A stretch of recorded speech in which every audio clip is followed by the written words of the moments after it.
السلام علیکم۔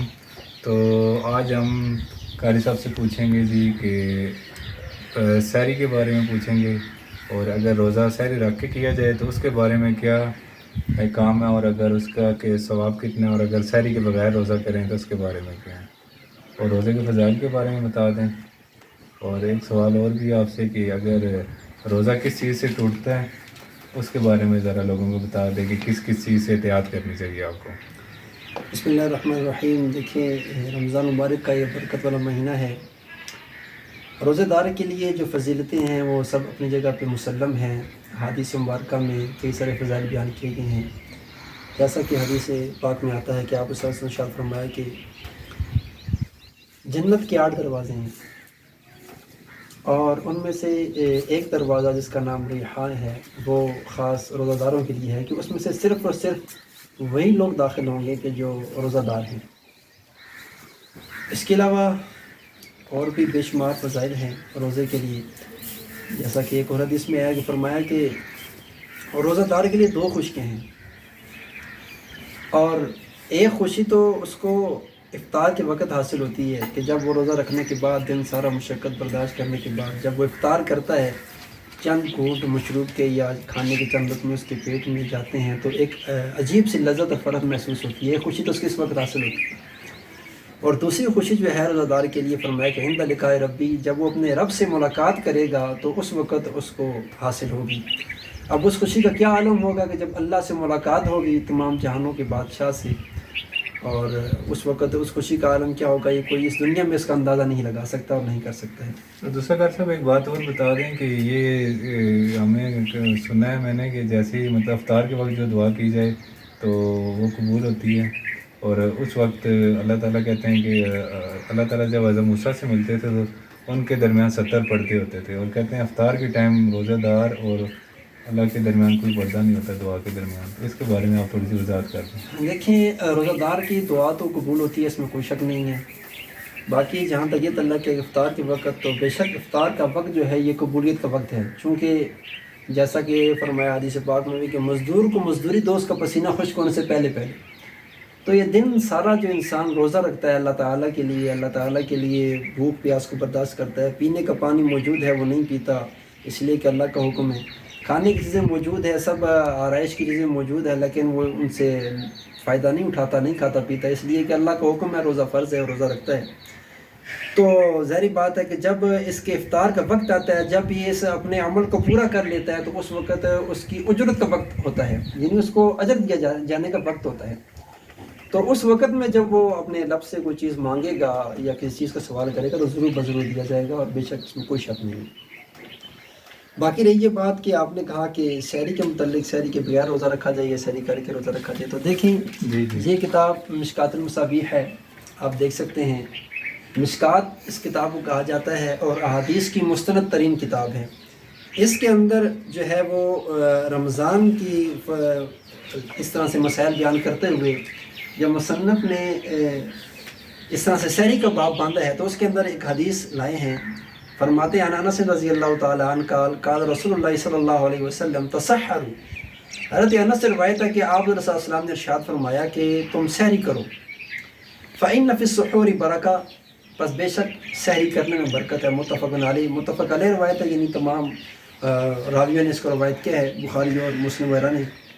اور اسی طرح سے اسی کے ساتھ دوسری جو روایت ہے وہ اس سے زیادہ یہ آپ کا مسئلہ حل ہو جاتا ہے کہ عمرو بن عاص رضی اللہ تعالیٰ عنہ قال رسول اللہ صلی اللہ علیہ وسلم فصل ما بین صیامنا و صیام اہل کتاب اکلۃ السحرہ، حضرت عمرو بن عاص فرماتے ہیں کہ رسول صلی اللہ علیہ وسلم نے فرمایا کہ ہمارے اور اہل کتاب یعنی یہود و نصارہ کے روزے کے درمیان جو فرق ہے وہ فرق صرف جو ہے وہ سحری کھانا ہے، یعنی کہ سحری کھانا یہ ہمارے ہاں اس کی یہ آپ جو درجہ ہے روزے کے اندر وہ یہ سمجھ رہے ہیں کہ اہل کتاب کے یہاں سحری نہیں ہے، وہ بغیر سحری کے روزہ رکھتے ہیں، اور مسلمانوں کے یہاں سحری کھانا جو ہے یہ ہے فرق، کہ یہ سحری کھا کے روزہ رکھتے ہیں اور وہ بغیر سحری کے روزہ رکھتے ہیں۔ اچھا، یہ سحری کا کوئی اس کا ثواب بھی ہے، اس کے بارے میں کوئی حدیث وغیرہ ہے کہ سحری کھانا، اس کے بارے میں آپ بتا دیں۔ جی بے شک سحری کھانا ثواب بھی ہے، اور سحری کھانا یہ اس کے فضائل آپ خود دیکھ سکتے ہیں کہ جیسے کہ اگر آپ سحری کھائے بغیر روزہ رکھتے ہیں روزہ آپ کا پھر بھی ہو جائے گا،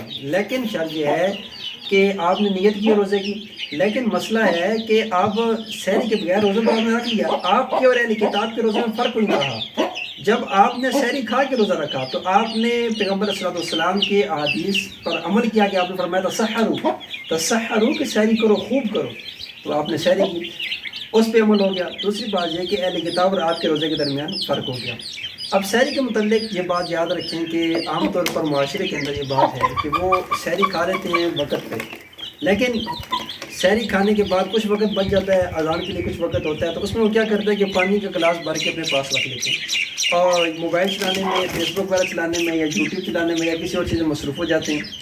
اب جیسے ہی اذان شروع ہو جاتی ہے تو اس وقت وہ پانی کا گلاس اٹھاتے ہیں اور پینا شروع کر دیتے ہیں۔ جی جی، تو یہ بات یاد رکھیں کہ اذان اور سحری ایک اور چیز ان جیسا دونوں بتا کے دیں الگ نا، الگ وقت ہے۔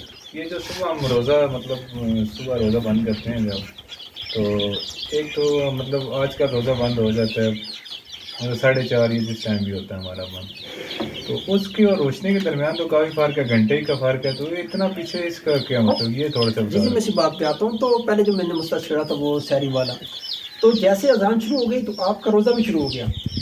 اب اگر آپ نے ایک گھونٹ بھی پانی کا پی لیا تو آپ کا روزہ ختم ہو گیا، آپ کا روزہ نہیں رہا، کیونکہ اذان ہوتی ہے وقت داخل ہونے کے بعد اور سحری ہوتی ہے اذان کے وقت سے پہلے پہلے۔ اب اگر اذان آپ نے دی ہے سحری کے وقت میں تو اذان نہیں ہوئی، اور اگر آپ نے سحری کھا لی اذان ہوتے ہوئے تو آپ کا روزہ نہیں ہوا۔ تو لہٰذا اس میں احتیاط ضروری ہے کہ آپ سحری جو کرتے ہیں اس کے بعد اذان کا انتظار کیے بغیر 4-5 منٹ پہلے ہی آپ وہ پانی کا گلاس پی لیں۔ اتنی کوئی قیامت نہیں آتی کہ آپ نے جناب 5 منٹ بچا کے پانی پیا تو شاید آپ کو پیاس نہ لگے، اور اگر آپ نے وہ پانی سے نہ پیا، آپ نے پیا تو آپ کو پیاس لگی، ایسا نہیں ہوتا۔ تو کوشش یہ کریں کہ آپ اس پہلے وقت میں پانی پی لیں، آخر وقت کا انتظار نہ کریں، تاکہ آپ کا کہیں ایسا نہ ہو کہ روزہ ہی نہ ہو، دن سر آپ بھوکے پیاسے تو رہے لیکن صبح ہی آپ نے گھونٹ پی لیا تو پانی کا تو روزہ تو آپ کو ختم ہو گیا۔ دوسرا سوال جو آپ نے کیا کہ سحری کے وقت میں اور روشنی میں تو بڑا فرق نظر آتا ہے، تو یاد رکھیں کہ صبح کی 2 قسمیں ہیں، ایک صبح صادق ہے، ایک صبح کاذب ہے۔ تو سحری کا جو وقت ہے یہ صبح صادق سے پہلے پہلے کا وقت ہے۔ اب صبح صادق کیا ہے؟ اب اس میں صبح صادق اور صبح کاذب میں فرق یہ ہے کہ صبح کاذب یہ ہوتی ہے کہ آسمان کے افق پر ایک سفید سی لائن جو سفید دھاری وہ آتی ہے، اس سفید دھاری کے بعد پھر سیاہی آ جاتی ہے، اس کو کہا جاتا ہے صبح کاذب، یعنی یہ جھوٹی صبح ہے، اصل میں صبح نہیں ہوئی ہے، وہ ایک سفید دھاری آ گئی تھی لیکن اس کے بعد دوبارہ اندھیرا چھا گیا ہے۔ دوسری ہوتی ہے صبح صادق، یعنی سچی صبح، اس کا مطلب یہ ہوتا ہے کہ جب وہ آسمان کے افق پر ہو، کنارے پر سفیدی جو ایک لائن ہوتی ہے سفید رنگ کی وہ جب آتی ہے تو اس کے بعد وہ پھیلنا شروع ہو جاتی ہے اور آہستہ آہستہ وہ روشنی کی طرف بھی مائل ہوتی ہے، اندھیرا نہیں آتا، یہ صبح صادق ہوتی ہے۔ اس سے پہلے پہلے کا وقت جو ہے سحری کا ہے اور اس کے بعد کا وقت جو ہے فجر کا وقت ہے۔ تو دیکھیے کہ روشنی تو اسی وقت سے شروع ہو جاتی ہے جب وہ سفید دھاری لائن پہ آتی ہے، افق کے کنارے پر پھیلنا شروع ہو جاتی ہے۔ اب اس کے بعد روشنی ہوتے ہوتے وقت بچ جاتا ہے، ظاہر بات ہے جب ہم جس کو روشنی کہتے ہیں وہ تو اس روشنی کو کہتے ہیں کہ جب سب کچھ نظر آنا شروع ہو جائے، یہ تو اس وقت ہوتا ہے بھائی جب ٹھیک ٹھاک بیاضی ہو جاتی ہے، یعنی سفیدی مکمل ظاہر ہو جاتی ہے، جبکہ صبح کا تحقق اور صبح کا ثبوت اسی وقت سے ہو جاتا ہے کہ جب وہ صبح صادق کے وقت آسمان کے کنارے پر وہ سفید لائن شروع ہو جاتی ہے تو اس وقت صبح شروع ہو جاتی ہے۔ تو آخر لہٰذا میں ڈاکٹر صاحب بس وہ کیا کہتے ہیں کہ روزہ ٹوٹنے کے بارے میں بتا دیں کہ کون کون سی چیزیں جن سے روزہ ٹوٹ جاتا ہے جن سے، اور یہ والا مسئلہ آخر میں بتا دیں۔ دیکھیے روزہ ٹوٹ جاتا ہے، کن چیزوں سے روزہ ٹوٹتا ہے یہ تو اتنا کوئی بڑا مسئلہ نہیں ہے، عام طور پہ تو ہم سب جانتے ہیں کہ کھانے پینے سے ٹوٹے گا، اسی طرح سے روزہ جو ہے وہ کسی ایسے عمل کرنے سے جو منع کیا گیا روزے کے اندر اس سے ٹوٹتا ہے، مثلاً ہم بستری وغیرہ کرنے سے یا کوئی ایسا عمل کرنے سے۔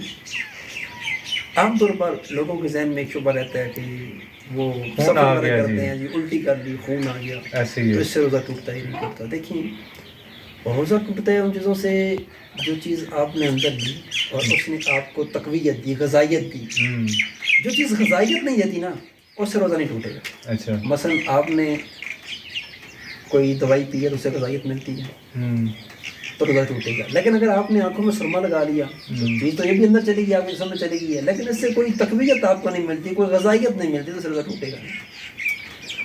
عام طور پر یہ مسئلہ چلا جاتا ہے کہ بھائی کیسے روزہ ٹوٹتا ہے، الٹی جس کو کہا جاتا ہے، اس سے روزہ ٹوٹتا نہیں ٹوٹتا. لوگ سفر کر لیتے ہیں قریب کا اس طرح سے 2-4 گھنٹے کا سفر ہوتا ہے تو ان کو الٹی ہو جاتی ہے. بعض لوگوں کی طبیعت ایسی ہوتی ہے کہ وہ سفر تھوڑا سا کرتے ہیں تو الٹی ہو جاتی ہے. اب وہ کہتے ہیں کہ ہمارا روزہ ٹوٹ گیا، لہٰذا جو ہے ہم کھانا پینا ہمارے لیے درست ہو گیا، ہم اس کی قضا کریں گے. تو یہ بات یاد رکھیں کہ الٹی جو ہوتی ہے نا، الٹی کی 3 قسمیں ہیں. ان میں سے صرف ایک قسم کے ساتھ آپ کا روزہ ٹوٹے گا. اچھا. باقی جو 2 قسمیں ہیں ان کے ساتھ آپ کا روزہ نہیں ٹوٹے گا. الٹی کی پہلی قسم ہے کہ آپ کو الٹی ہوتی ہے نا تو ڈائریکٹ جو چیز اندر سے باہر آتی ہے وہ باہر چلی جاتی ہے، منہ میں کچھ باقی نہیں بچتا، نہ حلق میں کچھ چیز باقی بچتی ہے، منہ سے وہ چیز باہر جاتی ہے، پھر الٹی ہوتی ہے اور باہر چلی جاتی ہے، اندر کچھ واپس منہ سے واپس نہیں جاتا. اس الٹی سے روزہ نہیں ٹوٹے گا.